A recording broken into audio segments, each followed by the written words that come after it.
மருத்துவத்துறையின் விஞ்ஞான வரலாறு குறித்து பல் மருத்துவர் சாய் சரத் அவர்களுடனான நேர்முகம் கேட்கலாம். உடன் உரையாடுபவர் பிரபு அவர்கள். டாக்டர், டென்டிஸ்ட்ரி அதாவது பல் மருத்துவம் அப்படின்னா என்ன? பல் மருத்துவம் என்பது பற்கள் மட்டும் பார்க்கும் மருத்துவம் கிடையாது. ஸோ இதில் முழு வாய் நலத்தையும் பாதுகாப்பையும் நம்ம மருத்துவத்துறை கவனிக்கிறது. ஸோ இதில் பற்கள் மட்டும் இல்லாமல் உங்கள் ஈறுகள், நாக்கு, தாடை மற்றும் வாயில் உள்ளமைப்பு எல்லாமே சேர்த்து தான் உங்களுக்கு இந்த பல் மருத்துவம் பார்த்துட்டு இருக்கு. பொதுவாக நம்ம பற்கள் சாப்பிட்றதுக்காக, பேசுறதுக்காக மற்றும் சிரிக்கிறதுக்காக நம்ம ரொம்ப முக்கியமாக அதை பாதுகாத்துக்கணும். ஸோ அதனால மனித வாழ்க்கையில் அடிப்படையான ஒரு துறையாக இதை கருதிக்கணும். டாக்டர், நம்ம பல் மருத்துவம் சொன்னாவே பல்லை பற்றி தான் யோசிப்போமே. இப்போ இதில் பல்லை தாண்டி என்ன இருக்கு? கண்டிப்பாக இருக்கு. ஸோ பலர் பல் மருத்துவம் அப்படின்னாலே பல்லை சுத்தம் பண்ணுறது இல்லை பல்லை எடுக்கிறது மட்டும்தான் நினைப்பாங்க. ஸோ ஆனால் உண்மையாலுமே இது ஒரு முழு உடல் நலத்துக்கு தொடர்பு உள்ள ஒரு பகுதி. இப்போ உதாரணத்துக்கு சொல்லணும் அப்படின்னா உங்களுக்கு ஈறு நோய் இருந்துச்சுன்னா அது டயபெட்டிஸ், நீரிழிவு நோயோட ஒப்பிடலாம். ஸோ நீரிழிவு நோய் இருந்துச்சு அப்படின்னா உங்களுக்கு ஈறு நோய் கண்டிப்பாக இருக்கும். இன்னொரு வகையில் பார்த்தீங்கன்னா இப்போ வாயில் இருக்கிற ஒரு இன்ஃபெக்ஷன்னால உங்களுக்கு இதய நோய் வரதுக்கான வாய்ப்புகள் ஜாஸ்தியாக இருக்குது. மற்றும் இப்போது பிரசவம் போது உங்களுக்கு ஒரு வாய் நலம் சரியாக இல்லை அப்படின்னா குழந்தை அண்டர் வெயிட்டில் பிறக்கிறதுக்காகவோ இல்லை சீக்கிரமாக பிரசவம் ஆகிறதுக்கான ஒரு பாசிபிலிட்டியும் கர்ப்பிணி பெண்களுக்கு இருக்குது. ஸோ அதனால் பல்லை வாயை மட்டும் பார்க்காம மொத்த உடல் நலத்தோட ஒரு பகுதியாக பார்த்துக்கணுங்கிறது ரொம்ப முக்கியமான ஒரு விஷயம். டாக்டர், ஒரு பல்லுக்குள்ளே என்ன இருக்குது? ஒரு பல்லு வெளிலேருந்து பார்க்குறதுக்கு ஒரு சின்ன ஒரு கருவி மாதிரி இருக்கலாம். ஆனால் அதில் ஒரு ரொம்ப உள்ளக்குள்ளே பார்த்தீங்கன்னா ரொம்ப சிக்கலான ஒரு அமைப்பு இருக்கும். இப்போ வெளியிலேருந்து பார்க்கும் போது ஒரு பல்லு ரெண்டு பகுதியாக பிரிக்கலாம். ஒன்று மேலே நம்ம பார்க்கக்கூடிய க்ரௌன் போர்ஷனுங்கிறது, இன்னொன்று ரூட் இல்லை வேர் அப்படிங்கிறது உள்ளே இருக்கிற போர்ஷன். அதை நம்மளால் பார்க்க முடியாது. ஸோ இந்த பல்லை பார்த்தீங்கன்னா வெளியில் இருக்கிற அந்த ஒரு கவரிங் லேயர் பேர் எனாமல்னு சொல்லுவாங்க. அது நம்ம எலும்பு மாதிரி உள்ள ஒரு திடமான ஒரு strongest part of the body. So அதுக்குள்ளே நீங்கள் பார்க்குறது டென்டன். இந்த டென்டன் கொஞ்சம் மென்மையாக இருக்கும். இதில் இருந்து தான் உங்களுக்கு ஆக்சுவல் அந்த உயிரோட்டம் அந்த பல்லில் தொடங்குது. இதுக்குள்ளே பார்த்தீங்கன்னா ஒரு ஹாலோ ஸ்பேஸ், அதான் பல்ப்புன்னு சொல்லுவாங்க.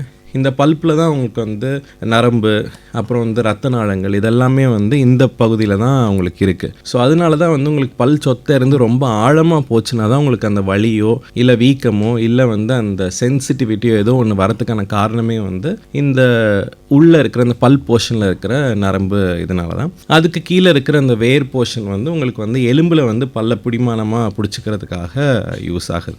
டாக்டர், மனிதனோட வாய்க்குள்ள எத்தனை வகையான பற்கள் இருக்குது? பொதுவாக பார்த்தீங்கன்னா மனிதர்களுக்கு யூசேஜ் பயன்பாட்டுக்கு பொறுத்த மாதிரி 4 வகையான பற்கள் இருக்குது. ஸோ இந்த முன்னாடி இருக்கக்கூடிய இந்த பல்லு இன்சைசர்னு சொல்லுவாங்க. ஸோ இன்சைஸ் அப்படின்னா வெட்டுறதுக்காக அப்படின்னு. ஸோ நம்ம சாப்பிட்ற பொருளை கடிச்சு வெட்டுறதுக்காக யூஸ் பண்ணுறதுக்கு இன்சைசர்னு சொல்லுவாங்க. அதுக்கு பக்கத்தில் கார்னரில் இருக்கிற பல்லு பேர் கெனைன். ஸோ இது உங்களுக்கு எதுக்காக இருக்கும்னா கோரை பற்கள்னு சொல்லுவாங்க, கிழிக்கிறதுக்காக இருக்கிற பற்கள். ஸோ இதை தாண்டி இருக்கிறது எல்லாமே கடவாப்பல். ஸோ முன்னாடி கடவாப்பல் இருக்கும், பின்னாடி கடவாப்பல் இருக்கும். முன்னாடி இருக்க கடவாப்பல்லுக்கு பேர் ப்ரீ மோலார்ஸ்னு சொல்லுவாங்க, அதாவது கடவாப்பல்லுக்கு முன்னே இருக்கிற பல். ஸோ பின்னாடி இருக்கிறது கடவாப்பல். ஸோ இந்த 4 ப்ரீ மோலார்ஸும் மோலார்ஸுமே எதுக்காக யூஸ் பண்ணுறோன்னா சவிச்சு சாப்பிட்றதுக்காக, ஒழுங்காக ஃபுட்டை சூ பண்ணி சாப்பிட்றதுக்காக யூஸ் பண்ணுறது. ஸோ இந்த 4 வகையான பற்களுமே டிஃப்ரெண்ட் யூசேஜுக்காக யூஸ் பண்ணிகிட்டு இருக்கோம். ஸோ ஒரு மனுஷனுக்கு பொதுவாக பார்த்தீங்கன்னா 32 பற்கள் இது எல்லாமே சேர்ந்தா மாதிரி உங்களுக்கு இருக்கும். டாக்டர், பற்களோட ஆரோக்கியத்துக்கும் உடலோட ஆரோக்கியத்துக்கும் என்ன சம்பந்தம்? வாய் நலம் உடல் நலம் ரெண்டுமே வேற வேற கிடையாது. வாய் நலம் உடல் நலத்தோட ஒரு பகுதியாக நம்ம கண்டிப்பாக பார்த்துக்கணும். இப்போ நான் முன்னாடியே சொல்லியிருந்த மாதிரி உங்களுக்கு ஈறு பிரச்சனைகள் இருந்துச்சு அப்படின்னா நீரிழிவு நோய் இருக்கலாம் அப்படிங்கிறத நம்ம கவனிச்சுக்கலாம். இருதய நோய் இருந்துச்சுன்னா நம்ம வாயில் இருக்க இன்ஃபெக்ஷன் இன்னும் ஜாஸ்தியாக அந்த இருதய நோயை உங்களுக்கு இட்டுட்டு போய் விட்டுரும். இன்னொரு வகையில் பார்த்தீங்கன்னா கர்ப்பிணி பெண்களோட பிரச்சனை இல்லை ஒரு உடம்புல இருக்கிற வைட்டமின் டெஃபிஷியன்சியோ இல்லை வந்து ஏதாவது ஒரு ப்ராப்ளம் ஓரல் கேன்சரோ எதுவாக இருந்தாலுமே வந்து உங்களுக்கு வாயில் வந்து சட்டுன்னு அது வந்து வெளிப்படுத்தி கொடுத்துரும். அதனால் வாய் நலம்ங்கிறது வந்து நம்ம வந்து ரொம்ப முக்கியமாக பார்த்துக்கணும். ஸோ அது வந்து பல்லு வந்து ஒரு சின்ன பொருள், அதில் இல்லைனாலும் ஒன்றும் பிரச்சனை இல்லை வாயில் வந்து இருக்கிறத வந்து நம்ம வந்து உதாசீனப்படுத்திடலான்னு இருக்கக்கூடாது. அதை வந்து கண்டிப்பாக நம்ம என்னென்னு முதலையே பார்த்து அதை என்ன சரி செஞ்சுக்கிட்டோம்னா உங்களுக்கு உடல் ஆரோக்கியமே வந்து ரொம்ப நல்லாயிருக்கும். இன்னொன்று ரொம்ப எளிமையாக பார்க்கணும் அப்படின்னா, நம்ம சாப்பிட்ற சாப்பாடு எல்லாமே வந்து பல்வழியாக சவிச்சு தான் உள்ளே நம்ம வந்து முழுங்கிக்க முடியும். ஸோ ஒழுங்காக வாயில் வந்து சவிச்சு சாப்பிட்டா தான் மைக்ரோ நியூட்ரியன்ஸ் எல்லாமே வந்து உங்கள் உடம்புல வந்து சேரும். இல்லைனா வந்து பிளாக்ஸாக வந்து உள்ளே போய் செரிமானத்தோட பவரை வந்து இன்னும் வந்து உங்களுக்கு வந்து கம்மி பண்ணி விட்டுரும். ஸோ அதனால் வந்து உங்களுக்கு proper digestion, absorption of nutrients எல்லாமே நடக்கணும் அப்படின்னா உங்களுக்கு வாய் வழியாக பல்லு வழியாக நல்லா சூ பண்ணி சாப்பிட்டா தான் உண்டு. ஸோ அதனால் உங்கள் பல் ஆரோக்கியத்தை ரொம்ப முக்கியமாக பார்த்துக்கணும். டாக்டர், மனிதர்களோட வரலாற்றில் எப்போ பற்களுக்கு அவன் கவனத்தை கொடுக்க ஆரம்பித்தான்? மனிதர்கள் பொதுவாக ஆயிரக்கணக்கான வருஷங்களுக்கு முன்னாடியிலேருந்தே வந்து நம்ம சயின்ஸ் அண்ட் லிட்ரேச்சரில் பார்க்கும்போது டென்டிஸ்டிக்குன்னு ஒரு தனி சிறப்பு இருந்துகிட்டே இருந்திருக்கு. ஸோ பண்டைய காலத்திலேருந்தே வந்து பல்லை வந்து பராமரிக்கவும் அவங்க ஆரம்பிச்சிருக்காங்க. ஸோ ஆராய்ச்சிகள்லாம் என்ன சொல்லுதுன்னா வந்து 900 வந்து 9000 ஆண்டுகளுக்கு முன்னர் இருந்தே வந்து பல்லோட ட்ரீட்மெண்ட்டுக்கான அவங்க செஞ்ச முயற்சிகள் எல்லாமே வந்து நம்மளோட சயின்டிஃபிக் ஹிஸ்ட்ரியில் இருக்குது. ஸோ பழமையான சிவிலைசேஷன்ஸ்லாம் என்ன பண்ணுவாங்கன்னா கல்லை வந்து பொடியாக்கி அதை வந்து பல்லை வந்து சுத்தப்படுத்த யூஸ் பண்ணவோ இல்லை வந்து வேறு குச்சிகள் வச்சு பல்லை சுத்தம் பண்ணவோ யூஸ் பண்ணியிருக்காங்க. அதே சமயத்தில் வந்து ஒரு கூர்மையான கல்லை வச்சு அதை வந்து ட்ரில்லாக யூஸ் பண்ணி பல் சொத்தையை அடைக்கவும் அவங்க யூஸ் பண்ணியிருக்காங்க. ஸோ இந்த மாதிரி நிறைய விதமான அவங்கவுங்க சிவிலைசேஷனுக்கு பொறுத்த மாதிரி அந்தந்த நாட்டில் வந்து வேற விதமாக டென்டிஸ்ட்ரி வந்து ப்ராக்டிஸ் பண்ணிட்டு இருந்திருக்காங்க. இப்போ வந்து எல்லாமே இவால்வ் ஆகி ஒரு யூனிவர்சல் மோட் ஆஃப் மெடிசனாக வந்து இருக்குது. டாக்டர், மனிதர்கள் பயன்படுத்திய முதல் டூத் பேஸ்ட் எது? மனிதர்கள் முதல்ல யூஸ் பண்ண டூத் பேஸ்ட் வந்து டூத் பேஸ்ட் மாதிரி இருக்காது. ஸோ முந்தைய காலத்தில் வந்து என்ன யூஸ் பண்ணிட்டு இருந்தாங்கன்னா பவுடர் மாதிரி இருக்கிறதான் யூஸ் பண்ணிட்டு இருந்தாங்க. ஸோ அந்த பவுடர் யூஸ்வலாக எப்படி பண்ணுவாங்க அப்படின்னா அதில் வந்து முட்டை ஓடோட பொடி, சாம்பல், மூலிகைகள் இதெல்லாம் சேர்ந்து ஒரு பவுடராக வந்து ஒரு அரைச்சு அதை வந்து பல்ல வந்து அப்ரேசிவாக சுத்தம் பண்ணுற மாதிரி யூஸ் பண்ணிட்டு இருந்தாங்க. அதுக்கப்புறம் தான் வந்து இப்போ வந்து ரீசெண்ட் டைம்ஸில் வந்து உப்பு, கரிமண் இதெல்லாம் வந்து பயன்படுத்தி யூஸ் பண்ணிட்டு இருந்தாங்க நம்மளோட சிவிலைசேஷனில். இப்போ ரீசெண்ட் டைம்ஸில் நம்ம ஆக்சுவலாக யூஸ் பண்ணுற டூத் பேஸ்ட்டாக வந்து அது வந்து வந்திருக்கு. ஸோ அந்த டூத் பேஸ்ட்லையுமே வந்து ஃப்ளூரைடு இந்த மாதிரி பல் சொத்தை வராமல் இருக்கிறதுக்கு நிறைய இன்க்ரீடியன்ஸ் எல்லாம் ஆட் பண்ணி இப்போ இருக்கிறது நிறைய வெரைட்டிஸும் இருக்குது. டீசென்சிடைசிங் டூத் பேஸ்ட், இல்லை whitening toothpaste, gum care toothpaste, அந்த மாதிரி நிறைய இன்க்ரீடியன்ஸ் மாற்றி different types of toothpastes இப்போ நம்மளுக்கு அவைலபிளாக இருக்குது. பட் முன்னாடி காலத்தில் வந்து பொடியிலேருந்து ஆரம்பித்து இப்போ வந்து நம்ம டூத் பேஸ்ட்டில் வந்து இருக்கும். டாக்டர், டூத் பிரஷோட வரலாறு சொல்ல முடியுமா? மனுஷங்க வந்து ரொம்ப பழமையான காலத்திலேருந்தே வந்து பல்லை வந்து சுத்தம் செய்கிறதுக்காக வந்து வேறு குச்சிகள் யூஸ் பண்ணியிருக்காங்க. ஸோ பண்டைய காலத்தில் என்னென்னு பார்த்தீங்கன்னா வேப்பங்குச்சி, மரக்குச்சி இதுதான் வந்து ரொம்ப காமனாக வந்து யூஸ் பண்ணிட்டு இருந்திருக்காங்க. ஸோ இதை தாண்டி வந்து 1400 போன ஆண்டுகள்லாம் வந்து சீனாவில் தான் வந்து முடி மாதிரி இருக்கிற இதை வந்து பயன்படுத்தி ப்ரஷ் பண்ண ஸ்டார்ட் பண்ணியிருக்காங்க. ஸோ அதில் வந்து எப்படி இருக்கும்னா உங்களுக்கு வந்து மூங்கிலில் வந்து ஒரு ஹேண்டில் மாதிரி பண்ணி அதில் வந்து பன்றியோட முடிகளை வந்து நட்டு அதை வந்து ப்ரஷ் பண்ணி யூஸ் பண்ணியிருந்திருக்காங்க. அதுக்கப்புறமா வந்து இப்போ சயின்டிஃபிக் இம்ப்ரூவ்மெண்ட்ஸில் வந்து நைலான் யூஸ் பண்ணி ப்ரஷஸ் ரெடி பண்ணி அதை வந்து யூஸ் பண்ணி இப்போ நான் நைலான் ஃபைபர்ஸ் கொண்ட டூத் ப்ரஷஸும் இப்போ அவைலபிளாக இருக்குது. ஸோ இப்படி தான் வந்து ஒரு எரா தாண்டி டூத் ப்ரஷ் இப்போது வந்து இந்த அளவுக்கு இவால்வ் ஆகிருக்கு. டூத் ப்ரஷஸ்லேயே வந்து இப்போ நிறைய டைப்ஸ் இருக்குது. ஸோ ஜிக்ஸாக் இருக்குது, உங்களுக்கு வந்து பிரிசில்ஸோட நம்பர், பிரிசில்ஸ் எத்தனை டஃப் பிரிசில்ஸ் இருக்குது, இது எல்லாமே வந்து உங்களுக்கு ஸ்பெசிஃபிகேஷன்ஸ் வந்து அமெரிக்கன் டென்டல் அசோசியேஷன் கொடுத்துருக்காங்க. அதை படி இப்போ எல்லா ப்ரஷஸும் தயாரிக்கிறாங்க. ஸோ அதில் வந்து சாஃப்டாக, மீடியமாக, இல்லை வந்து அல்ட்ரா சாஃப்டாக நம்மளுக்கு எது தேவையோ அந்த மாதிரி ப்ரஷ்ஷை வாங்கி நம்ம யூஸ் பண்ணிக்கலாம். டாக்டர், ஆதி காலத்தில் எப்போதிலிருந்து இந்தியர்கள் பற்களை பராமரிக்க ஆரம்பித்தாங்க? அப்புறம் ஆயுர்வேத நூல்லாம் பார்த்தோம் அப்படின்னா வந்து பராமரிப்புங்கிறது வந்து ரொம்ப ஏர்லி ஸ்டேஜஸ்லேருந்தே ஆரம்பிச்சிருச்சு. ஸோ ஆயுர்வேதிக் மெடிசின்ஸ் பார்த்திங்கன்னா நிறைய விதமான வேர்கள், நிறைய விதமான இலைகள், இதெல்லாம் கொண்டு பல்ல சுத்தம் பண்ணுறதுக்காக மெடிசின்ஸ் எல்லாமே வந்து தயாரிச்சிருந்திருக்காங்க. ஸோ இப்போ ஃபார் எக்ஸாம்பிள் சொன்னால் வேப்பங்குச்சி, ஆலங்குச்சி, நிறைய மூலிகை பொடிகள் இதெல்லாமே வந்து யூஸ் பண்ணியிருந்திருக்காங்க. இன்னொரு வகையான பார்த்திங்கன்னா எண்ணெய் வச்சு வாய் கொப்பளிக்கிறது. ஸோ இது நல்ல எண்ணெயாக இருக்கட்டும், தேங்காய் எண்ணெயாக இருக்கட்டும், இதெல்லாமே வந்து வாயில் இருக்கிற அந்த கிருமிகள் வந்து ரொம்ப ஜாஸ்தி ஆகாமல் ஒரு அளவோடு இருக்கணுங்கிறதுக்காக அதை யூஸ் பண்ணியிருந்திருக்காங்க. ஸோ இது எல்லாமே வந்து நம்மளோட ஹிஸ்ட்ரியில் வந்து நல்ல எவிடன்ஸோட இப்போ சயின்டிஃபிக் பேக்ரவுண்டோட சப்போர்ட் ஆகி இப்போ வந்து நிறைய பேர் யூஸ் பண்ணிட்டு இருக்காங்க. ஸோ பொருள் எல்லாமே அதே தான், யூஸ் பண்ணுறதான டிஃப்ரெண்ட் மெத்தட்ஸ் தான் இப்போ சேஞ்ச் ஆயிருக்கே ஒழிய the face and the background remains the same. Doctor, ஆதி காலத்தில் எகிப்தியர்கள் எப்போ பற்களை பராமரிக்க ஆரம்பிச்சாங்க? எகிப்தியர்கள் வந்து ரொம்ப அந்த காலத்திலேயே வந்து ரொம்ப முன்னேற்றமாக இருந்த ஒரு நாகரிகமாக தான் அவங்களோட இருந்துச்சு. ஸோ அவங்க தான் வந்து முதல்ல வந்து இந்த முட்டை ஓடோட பொடி, சாம்பல் மற்றும் இந்த மூலிகை எல்லாம் சேர்ந்த ஒரு டூத் பேஸ்ட்டை வந்து அவங்க யூஸ் பண்ணிட்டு இருந்தாங்க. இப்போ அவங்களோட பல்கெல்லாம் எப்படி இருக்குன்னு பார்த்தீங்கன்னா, அவங்கெல்லாம் வந்து இந்த மாமிசம் சாப்பிட்ற ஒரு சிவிலைசேஷனாக அவங்களோட டயட் இருந்துச்சு. ஸோ அதனால வந்து அவங்க வந்து இந்த நிறைய கடிச்சு சாப்பிட்ற ஒரு இதுவாக இருந்ததுனால அவங்களோட பல்லெல்லாம் நல்ல தேய்மானம் அடைஞ்சு நல்ல ஸ்ட்ராங்கான ஒரு இதுவாக இருந்துச்சு. ஸோ நிறைய மம்மீஸ்லாம் பார்த்தம் போது எகிப்தியர்களோட பற்கள் வந்து ரொம்ப ஸ்ட்ராங்காகவும் அட்ரிஷனுங்கிற சொல்லக்கூடிய மேல் பகுதி வந்து ஃபுல்லாக தேஞ்சு இருந்ததை வந்து பார்த்துருக்காங்க. ப்ளஸ் அவங்கக்கிட்ட இருக்கிற அந்த பல்லை வந்து பாதுகாக்கிற அந்த ஒரு வழி வந்து ரொம்ப நார்மலாக இருந்திருக்கு. அது வந்து ஒரு தனி ஒரு இதுவாக பார்க்காம அது டே டு டே லைஃப்பில் ஒரு முக்கியமான ஒரு பார்ட்டாக வந்து எகிப்தியர்கள் பார்த்துருக்காங்க. டாக்டர், ஆதி காலத்தில் ரோமன்ஸ் எப்படி அவங்க பற்களை பார்த்துக்கிட்டாங்க? இப்போது ரோமன்ஸ் அவங்கெல்லாம் பார்த்தீங்கன்னா அவங்க யூஸ் பண்ணது வந்து வாய் கழுவும் திரவியங்கள் ரொம்ப ஜாஸ்தியாக யூஸ் பண்ணாங்க, பல் பொடியும் குச்சிகளை தாண்டி. ஸோ இந்த திரவியங்களில் வந்து உங்களுக்கு இந்த மூலிகைகள் கலந்த தண்ணீர் மற்றும் சொத்தை வராமல் இருக்கிறதுக்கான மருந்துகள் இதெல்லாம் கலந்து தான் அவங்க பயன்படுத்தியிருக்காங்க. ஸோ சில இது என்ன சொல்லுதுன்னா வந்து ரோமனியர்கள் வந்து சிரிப்புக்கு ரொம்ப முக்கியத்துவம் கொடுத்தாங்க. பார்க்குறதுக்கு அழகாக இருக்கணும், பார்க்குறதுக்கு சிரிச்சா அழகாக இருக்கணும்னு அவங்களோட இந்த பல் சீரமைப்பு இதுக்காகலாம் வந்து நிறைய முயற்சிகள் எடுத்திருக்காங்க. தங்க கம்பிகள் வச்சு பல்லை வந்து சீரமைக்கிறது மற்றும் இந்த தளர்வடைஞ்ச பற்களை வந்து கம்பி வச்சு கொஞ்சம் ஸ்ட்ராங் ஆக்குறது, இதெல்லாமே வந்து அவங்க கண்டுபிடிச்ச லிட்ரேச்சர்ஸ் வந்து நிறைய இருக்குது. ஸோ அவங்க வந்து முக்கியத்துவம் கொடுத்தது வந்து அழகுக்காகவும் இந்த திரவியங்களை வச்சு வாயை வந்து துர்நாற்றம் இல்லாமல் ஆரோக்கியமாக பார்த்துக்கிறது எப்படிங்கிறது அவங்களோட சிவிலைசேஷனாக இருந்திருக்கு. டாக்டர், இப்போ நம்ம பொதுவாக நிறைய இடத்துல கேள்விப்படுறோம், டென்டல் ஃபில்லிங்கிற வார்த்தையை கேள்விப்படுறோம். இதுக்கான வரலாறு சொல்ல முடியுமா?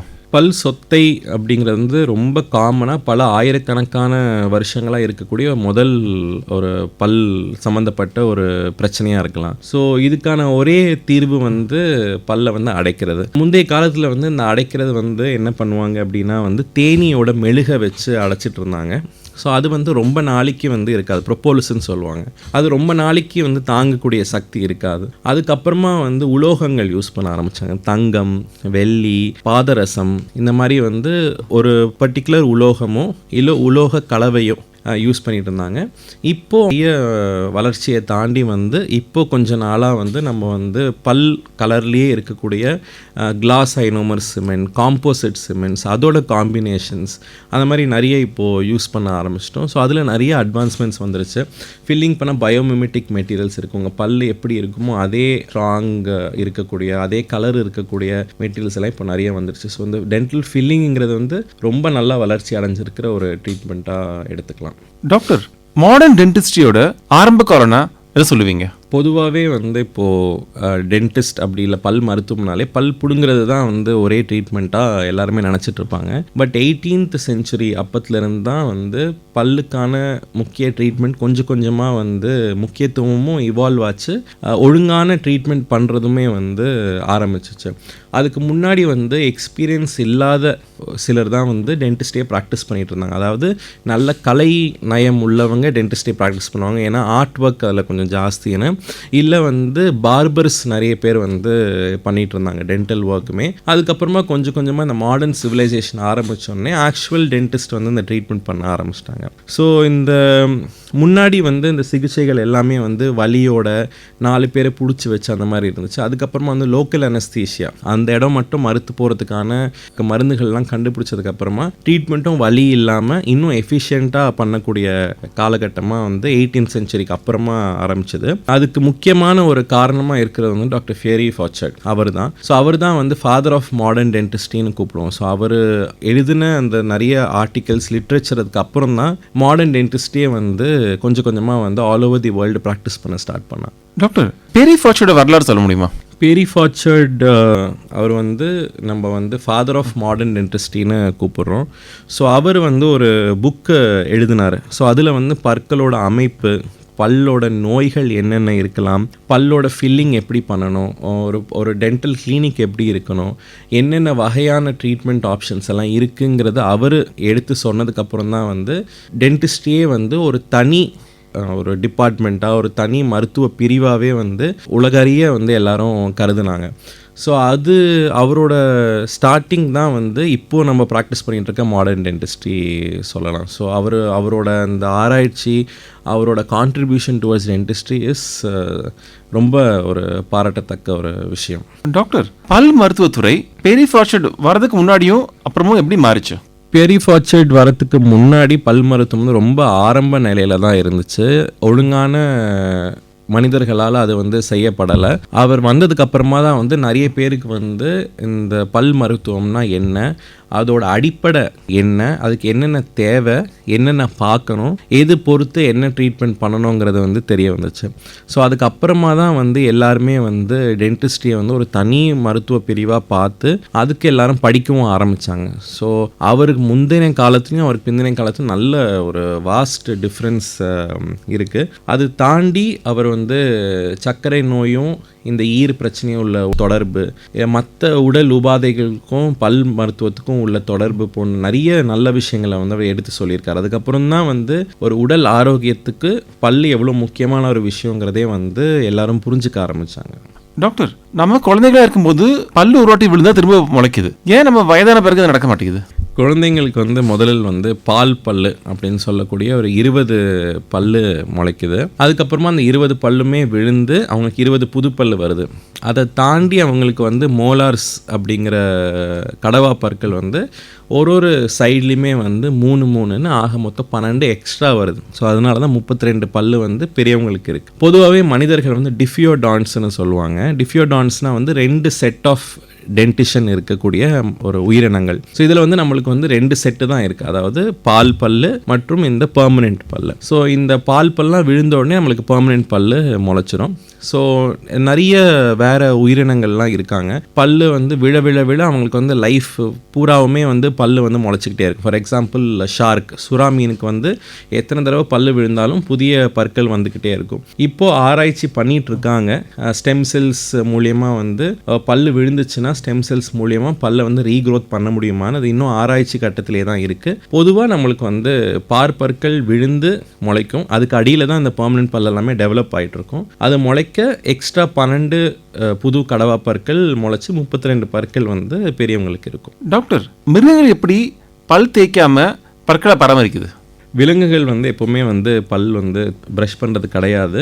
இருந்தாலும் அவங்களுக்கு வந்து பல் சம்மந்தப்பட்ட உபாதைகள் எதுவுமே வரதும் கிடையாது. எதனால அப்படின்னா முக்கியமாக வந்து டயட். ஸோ நம்ம சாப்பிட்றதுக்கான ஃபுட்டுக்கும் அதே வந்து விலங்குகள் சாப்பிட்றதுக்கான ஃபுட்டுக்கும் நிறைய டிஃப்ரென்ஸ் இருக்குது. நம்ம வந்து processed food, cooked food plus soft, liquid, sugary இந்த மாதிரி சாப்பாடெல்லாம் சாப்பிட்றதுனால நம்மளுக்கு பல் சொத்தையோ இல்லை வந்து வாயில் வரக்கூடிய பிரச்சனைகளோ ஜாஸ்தி ஆகலாம். இப்போது விலங்குகள் பார்த்திங்கன்னா ரா ஃபுட் ப்ளஸ் அவங்க வந்து நல்லா சவிச்சு முழுங்கக்கூடிய அந்த இது வந்து அவங்களுக்கு ரொம்ப ஜாஸ்தியாக இருக்கும். அதனால் அவங்களுக்கு பல் பிரச்சனை வரதுக்கான சான்ஸ் ரொம்ப கம்மியாக இருக்கும். இன்னொரு இயற்கையாகவே வந்து நிறைய விலங்குகளுக்கு வந்து அவங்களோட உமிழ்நீர் சலைவால் வந்து இந்த சொத்தை வராமல் இருக்கிறதுக்கு தடுக்கிறதுக்கான நிறைய என்சைம்ஸ் கொஞ்சம் ஜாஸ்தியாக இருக்கும். அதுவுமே அவங்களுக்கு குறைச்சி விடும். இன்னொரு வகையில் பார்த்திங்கன்னா நம்ம வீட்டில் வளர்க்குற செல்ல பிராணிகளுக்கு வாய் பிரச்சனைகள், பல் பிரச்சனைகள் வரதுக்கான வாய்ப்புகள் ஜாஸ்தியாக இருக்குது. ஏன்னா நம்ம சமைக்கிறது தான் அவங்களுக்கும்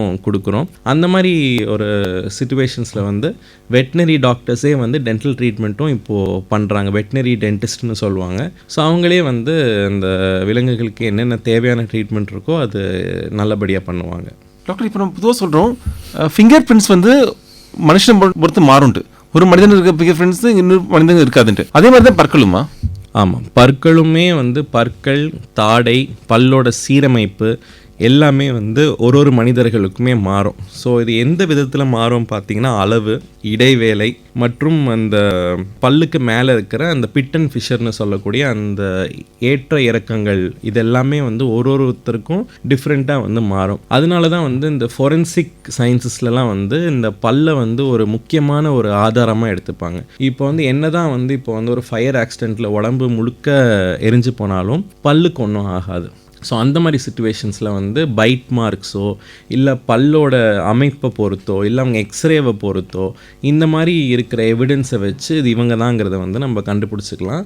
மற்றும் இந்த ஆளில் கண்டுபிடிக்கிறதுல வந்து ரொம்ப முக்கியமான ஒரு விஷயமாக வந்து இந்த ஃபொரென்சிக்ஸில் வந்து நம்ம பல்லை வந்து யூஸ் பண்ணிக்கிறாங்க.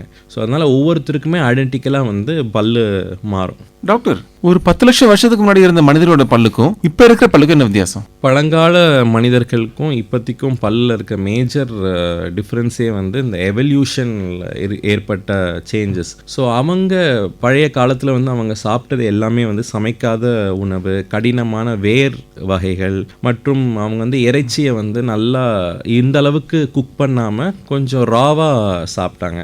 ஸோ அதனால வந்து அவங்களோட பல்லோட அந்த ஸ்ட்ரென்த் வந்து ரொம்ப ஜாஸ்தியாக இருந்துச்சு. ஏன்னா ஜா வந்து நல்லா மூமெண்ட்ஸ் கொடுத்து சவிச்சு சாப்பிட்டதுனால அதனால அவங்க ஜாவோட க்ரோத்துமே வந்து நல்லா வளர்ந்துச்சு. இப்போ வந்து ரொம்ப ப்ராசஸ்டு சாஃப்ட் ஃபுட்ஸ் எல்லாம் சாப்பிட்றேன் என்ன ஆச்சுன்னா அந்த ஜாக்கு கொடுக்குற மூமெண்ட்ஸே ரொம்ப கம்மி ஆகிடுச்சு. அதனால் ஜா க்ரோத்துமே வந்து ரொம்ப ஆக்டிவேட் ஆகிறது கிடையாது. அதனால் உங்களுக்கு ஜா சைஸு, பல்லோட அமைப்பு எல்லாமே வந்து உங்களுக்கு வந்து நாளடைவில் கொஞ்சம் கொஞ்சமாக சின்னதாகிட்டே வருது. அதனால தான் இப்போ நிறைய பேருக்கு வந்து இந்த ஞானப்பல் விஸ்டம் டீத் பிரச்சனை வர்றது எதனால அப்படின்னா அவங்களோட ஜா சைஸ் வந்து கொஞ்சம் கொஞ்சமாக கம்மியாகிட்டே வருது. ஏன்னா நம்ம சாப்பிட்ற உணவு முறைகள், நம்ம லைஃப் ஸ்டைல் சேஞ்ச் ஆனதுனால ஸோ அந்த பற்களுக்கு தேவையான போதுமான ஸ்பேஸ் வந்து இப்போது இருக்கிறது கிடையாது. முந்தைய காலத்தில் வந்து உங்களுக்கு நல்ல ஸ்பேஸ் இருந்துச்சு. 4 மோலார்ஸ் வரைக்கும் இருந்ததுக்கான லிட்ரேச்சரும் இருக்குது. டாக்டர், நம்ம டென்டிஸ்ட்னு சொன்னாவே நம்ம மைண்டில் ஃபஸ்ட்டு வருது அது டென்டல் சேர். டென்டல் சேரோட வரலாறு சொல்ல முடியுமா? இதில் என்ன இருக்குது? டென்டல் சேர் ஒரு சாதாரண ஒரு உட்காந்துட்டு இருக்கிற ஒரு சேர் கிடையாது. மொத்த டென்டிஸ்டியோட ட்ரீட்மெண்ட்டோட சிஸ்டமே வந்து டென்டல் சேர் தான். அந்த டென்டல் சேரில் வந்து என்ன இருக்கும் அப்படின்னா வந்து உங்களுக்கு அட்ஜஸ்டபிள் சீட் இருக்கும், ப்ளஸ் உங்களுக்கு வந்து ஒரு நல்ல லைட் இருக்கும் பல்லை வந்து ஃபோக்கஸ் பண்ணுறதுக்காக. ஒரு சக்ஷன் டிப்பு இல்லை சிஸ்டம் உங்களுக்கு ஓடிட்டுருக்கும். வாட்டர் ஸ்ப்ரே, கம்ப்ரெஸ்ட் ஏரு, இன்ஸ்ட்ருமெண்ட் வச்சுக்கிறதுக்கான ட்ரே மற்றும் பேஷண்ட் வந்து ரிக்ளைன் பண்ணுறதுக்கான நிறைய கண்ட்ரோல் சிஸ்டம்ஸ் நிறைய உங்களுக்கு வந்து அதில் இருக்கும். டென்டிஸ்ட்டுக்கு வந்து ட்ரீட்மெண்ட் ஈஸியாக பண்ணுறதுக்காகவும் பேஷண்ட் வந்து கம்ஃபர்டபுளாக வந்து ஒரு 1/2 மணி நேரம் 1 மணி நேரம் அந்த சேரில் உட்காந்துருக்கிறதுக்காகவும் கம்ஃபர்டபுளாக இருக்கிற ஒரு சேர் அது. முந்தின காலத்தில் வந்து உட்டன் சேர்ஸு இல்லை வந்து நம்ம சலூனில் இருக்கிற மாதிரி சேர்ஸ் தான் யூஸ் பண்ணிட்டு இருந்தாங்க உட்காந்துட்டு ட்ரீட்மெண்ட் பண்ணுற மாதிரி. இப்போ வந்து அது உங்களுக்கு நல்லா அட்வான்ஸ் ஆகி அதுலேயே வந்து நிறைய அட்வான்ஸ்மெண்ட்ஸ் எல்லாம் இப்போது சேர்ஸ்லேயே வந்துருச்சு. நிறைய பிராண்ட்ஸ் இருக்குது, நிறைய விதமான ஒரு உங்களுக்கு வந்து ஒரு கம்ஃபர்ட் கொடுக்குற மாதிரி, செல்ஃபாக வந்து உள்ளெல்லாம் க்ளீன் பண்ணிக்கிற மாதிரி அப்படிலாம் நிறைய இருக்குது. அதே மாதிரி லைட்டிங்ஸ் எல்லாம் வந்து எல்இடி லைட்டிங்ஸு, கேமராலாம் வச்சு, மைக்ரோஸ்கோப் எல்லாம் வச்சு இந்த மாதிரி நிறைய சேர்ஸுமே இப்போ அவைலபிளாக இருக்குது. டாக்டர், இந்த ஹியூமன் எவல்யூஷனில் மனிதர்களுக்கு பற்கள் எப்போ உருவாச்சு? அதாவது மனிதர்கள் வந்து முதல்ல வந்து மீன் மாதிரி இருந்து டெவலப் ஆனதில் வந்து பார்க்கும் போது மீனாக இருந்த காலத்துலேருந்தே வந்து அவங்களுக்கு வந்து பற்கள் வந்து இருந்திருக்கு. மனிதர்களாக இருக்கிறது மட்டும் அவங்களுக்கு கிடையாது. ஸோ இப்போ வந்து பார்த்திங்கன்னா வந்து ஒரு அந்த எவல்யூஷன் நடந்த டைமில் ஒரு மாதிரி இவால்வ் ஆகிட்டு இருந்தோமோ ஒரு மாதிரி ஒரு நீடு இருந்துச்சு. ஃபஸ்ட்டு வந்து அந்த ஃபுட்டை சாப்பிட்றதுக்கு டேர் பண்ணேன், அடுத்து வந்து கிரைண்ட் பண்ணேன், அதுக்கப்புறம் வந்து அதை வந்து கட் பண்ணேங்கிற நிறைய உங்களுக்கு யூசேஜஸை பொறுத்த மாதிரி அந்த எவல்யூஷனுக்கு தகுந்த மாதிரி உங்களுக்கு பற்கள் வந்து வேறு வேறு மாதிரி இருந்திருக்கு.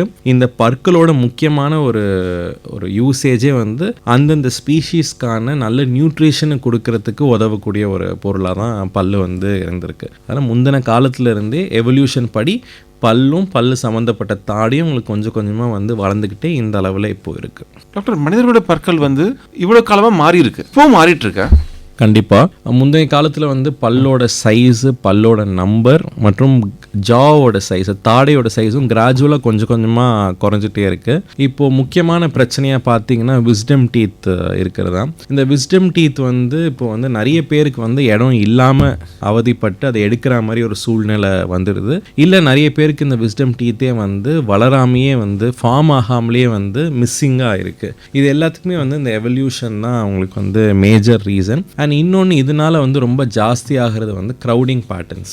பல்லு வந்து அலைண்டாக ஒரு அமைப்பாக இல்லாமல் முன்ன பின்னுமா இருக்கிறது எல்லாமே வந்து இந்த டிஸ்கிரிபென்சினால, அதாவது உங்கள் தாடையோட அளவும் பற்களோட எண்ணிக்கையும் அதோட சைஸும் வந்து கோரிலேட் ஆகாமல் எல்லாத்துக்குமே தேவையான ஒரு இடம் இல்லாமல் அந்த குறுக்கடாக வந்து உங்களுக்கு இப்போ வந்து நிறைய ஃபார்ம் ஆகிட்டுருக்கு. எல்லாமே வந்து இதுக்கு முக்கியமான காரணம் வந்து இந்த எவல்யூஷன் படி அந்த மாறிட்டே இருக்கிறதுனால தான். டாக்டர், இந்த விஸ்டம் டீத்துக்கு பேர் எப்படி வந்துச்சு? பொதுவாக வந்து விஸ்டம் டீத் வந்து இந்த 17லேருந்து 25 வயசுக்குள்ளே தான் வந்து முளைக்கும். ஸோ இப்போ பொதுவாக வந்து அந்த ஏஜ் தான் வந்து எல்லா மனிதர்களும் ஒரு மெச்சூரிட்டி, ஒரு படிப்பு முடித்து ஒரு வேலைக்கு போகிற அந்த ஒரு டைம், இதெல்லாமே வரக்கூடியது வந்து இந்த 18லேருந்து இந்த 25 இயர்ஸ்க்குள்ளே தான். அதனால தான் அந்த டைமில் வரக்கூடிய ஒரு மோலார் டீத்துங்கிறதுனால இது வந்து விஸ்டம் டீத்துன்னு சொல்கிறாங்க. இது ஐடியலாக வந்து 3rd மோலார், அதை வந்து நம்ம வந்து அந்த டைமை பொறுத்து அதை வந்து விஸ்டம் டீத்துன்னு கூப்பிடுறோம். டாக்டர், எர்பியோர்ஸ் அதாவது காய்கறிகளை சாப்பிட்ற மிருகங்கள் மற்றும் கார்னிவோர்ஸ் மாமிசங்கள் சாப்பிட்ற மிருகங்கள், இது ரெண்டுத்துக்கு என்ன வித்தியாசம் பற்கள் சம்மந்தமாக? இப்போ பொதுவாகவே வந்து ஹெர்பியோர்ஸ், கார்னிவோர்ஸ், ஓம்னிவோர்ஸ்னு அனிமல்ஸை 3ஆக பிரிப்பாங்க. ஸோ ஹெர்பியோர்ஸ் பார்த்திங்க அப்படின்னா வந்து இவங்க எல்லாருமே வந்து காய்கறிகளை மட்டும் சாப்பிட்றவங்க. இப்போ வந்து மாடு, ஆடு, இதெல்லாம் இவங்களுக்கு வந்து என்ன அப்படின்னா வந்து இந்த புல், இந்த இலைகள் இதெல்லாம் சாப்பிட்றதுனால அவங்களுக்கு ஒரு ஃப்ளாட் சர்ஃபேஸ் தேவைப்படுது கிரைண்ட் பண்ணுறதுக்காக. ஆனால் இவங்க பல்லெல்லாம் பார்த்தீங்க அப்படின்னா வந்து உங்களுக்கு மேடு பள்ளம் எதுவுமே இல்லாமல் ஃப்ளாட்டாக இருக்கும். ஸோ மேலே பல்லும் ஃப்ளாட்டாக இருக்கும், கீழே பல்லும் ஃப்ளாட்டாக இருக்கும்.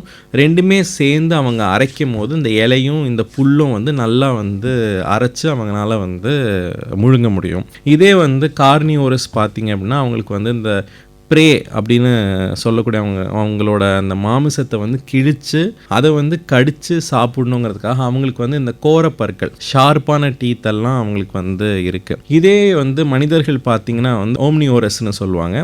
நம்ம காய்கறி வகைகளையும் சாப்பிடுவோம், மாமிச வகைகளும் சாப்பிடுவோம். அதனால் நமக்கு ஒரு காம்பினேஷனாக இருக்கக்கூடிய மோலார் டீத்தும் இருக்குது. முன்னாடி வந்து இந்த இன்சைசார், கெனைன்ஸுங்கிற காம்பினேஷன் மாதிரி எல்லா பற்களுமே வந்து நம்மளுக்கு இருக்குது. இதுதான் வந்து இந்த ஹெர்பிவோரஸ், கார்னிவோரஸ் அண்ட் ஆம்னிவோரஸ்க்கு உள்ள மேஜர் டிஃப்ரென்ஸ் பல்லை பொறுத்த வரைக்கும். டாக்டர், பூச்சிகளுக்கும் பற்கள் இருக்கா? பூச்சிகளுக்கு வந்து பற்கள்னு சொல்லாமல் மவுத் பார்ட்ஸ்னு சொல்லுவாங்க. ஸோ நம்மள மாதிரி வந்து அவங்களுக்கு வந்து பற்கள் கிடையாது. ஸோ ஒரு பூச்சிகளுக்கு, இன்செக்ட்ஸுக்கு வந்து அவங்களோட வேலை பொறுத்த மாதிரி அவங்களுக்கு வந்து அந்த மவுத் பார்ட்ஸ் இருக்கும்.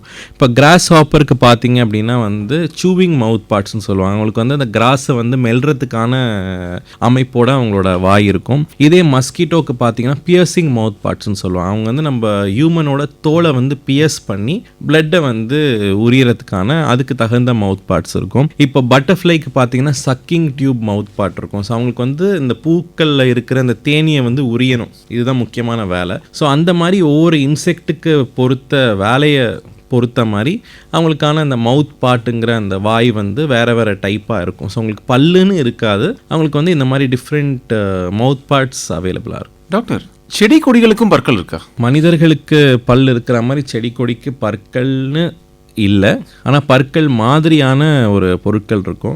இப்போ வந்து நம்மள மாதிரி உயிரினங்களுக்கெல்லாம் எதுக்கு வந்து பற்கள் தேவை அப்படின்னா சாப்பிட்றதுக்காக தேவை. இதே வந்து பிளான்ட்ஸ்க்கெல்லாம் பார்த்திங்கன்னா பாதுகாப்புக்காக தேவை. ஸோ இப்போ நிறைய பிளான்ட்ஸுக்கு வந்து அதோட மாய்ஸ்சரை வந்து அதுக்கிட்டேருந்து போகாமல் இருக்கிறதுக்கு இந்த பற்கள் மாதிரி இருக்கிறது வந்து உதவும். ஃபார் எக்ஸாம்பிள் கேக்டஸ்க்கெல்லாம் பார்த்திங்கன்னா முள்ளாக வந்து பற்கள் மாதிரி இருக்கும். இது எதனால அப்படின்னா அதுக்குள்ளே இருக்கிற மாய்ஸ்சரை வந்து வெளியில் போகாமல் இருக்கிறதுக்காக அது வந்து பாதுகாக்கும். இதே வந்து இப்போது நிறைய பிளான்ஸில் பார்த்தீங்க அப்படின்னா வந்து அந்த இன்செக்ட்ஸை வந்து ட்ராப் பண்ணுறதுக்காக இருக்கும், அந்த இலையை கடிக்காமல் இருக்கணுங்கிறதுக்காக ட்ராப் பண்ணுறதுக்காக அந்த பற்கள் மாதிரி இருக்கும். ஸோ அந்த மாதிரி அவங்களோட பாதுகாப்பு சர்வைவல் மோடுக்காக நேச்சுரலாக டெவலப் ஆகிருக்கிற ஒரு எக்ஸ்ட்ரா இதுவாக இந்த பற்கள் அவங்களுக்கு இருக்குமே ஒழிய அந்த பற்கள் வந்து அவங்களுக்கு மேஜராக வந்து இந்த பாதுகாப்புக்காக தான் யூஸ் ஆகுது. இதுவரை பல் மருத்துவத்துறையின் விஞ்ஞான வரலாறு குறித்த பல் மருத்துவர் சாய் சரத் அவர்களுடனான நேர்முகம் கேட்டீர்கள். உடன் உரையாடியவர் பிரபு அவர்கள்.